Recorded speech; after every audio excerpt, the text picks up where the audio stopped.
Most investors behave pro-cyclically. They follow the cycle rather than anti-cyclical, as I will describe. And it's essential, in my opinion, to behave counter-cyclically. The cyclical ups and downs do not go on forever.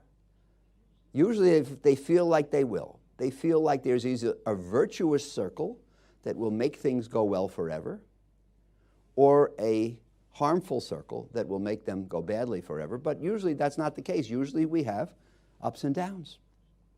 And 45 years ago, somebody did me the favor of explaining to me, gave me the greatest gift, the greatest regalo, the 3 stages of the bull market. And if you understand this, you're almost ready to become a professional.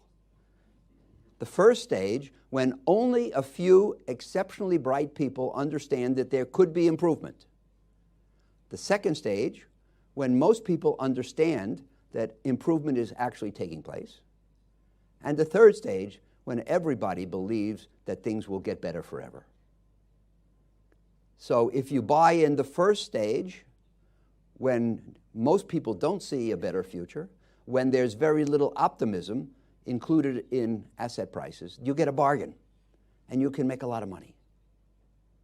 If you buy in the second stage, when everybody understands that improvement is taking place, you don't get a bargain, you do okay, you follow the cycle, you buy in at a fair level. But if you buy in the third stage, when everybody thinks things will get better forever, and when asset prices reflect a great deal of optimism, you pay high prices, which set you up for substantial losses. So the interesting thing about investing is it's not what you do, it's when you do it. It's not what you buy, it's when you buy it, under what conditions, and at what prices. So the key to investing is not buying good things, it's buying things well. You have to understand the difference between bueno and bien. And it's buying bien that makes for success.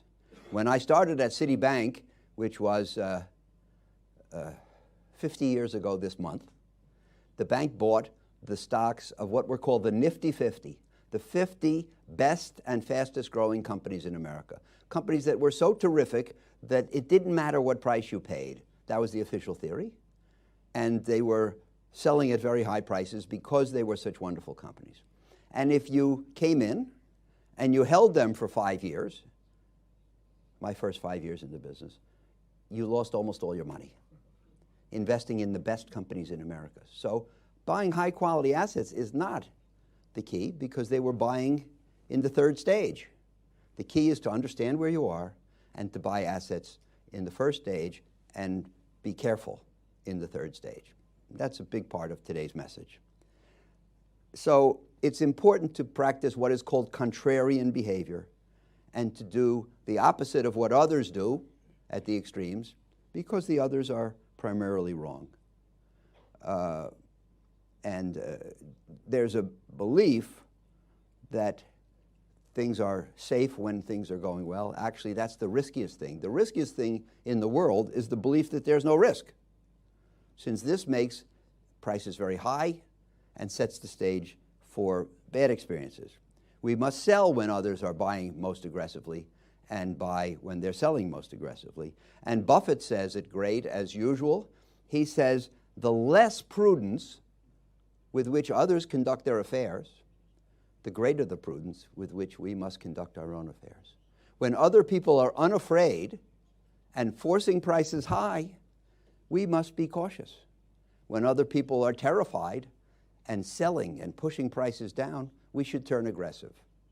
And that's the bottom line